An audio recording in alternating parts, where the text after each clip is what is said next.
Well, I mean, it's extremely sad. What a sad day. I mean, what an icon.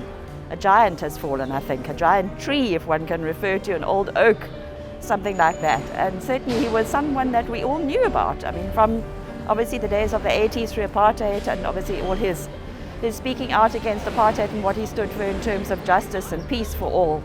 And through the years, you know, I actually did meet him once. I have a lovely photograph on my phone, in fact, with him, taken back in 2010 at our Patronal Festival. He was invited by our rector then to come and preach and preside at that festival.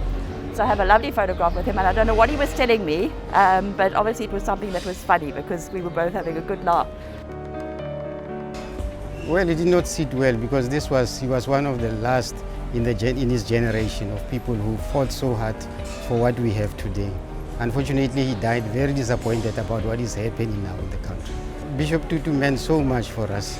That's why we felt that we must just take a turn today just to pay homage to this great work that he did in his life.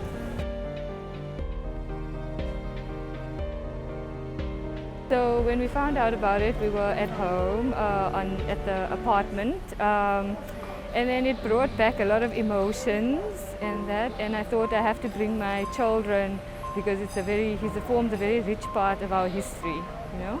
And I studied teaching and that, so to be a part of this history, it's a learning moment for them as well.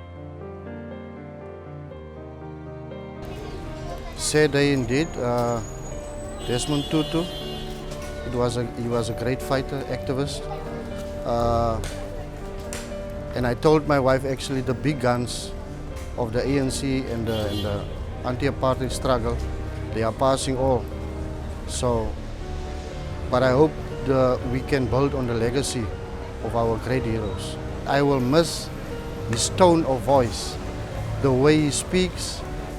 Whenever you're on the radio or news and if you heard the tone of voice, it is like a unique voice that he speaks in. So yeah, that is what I greatly miss of him.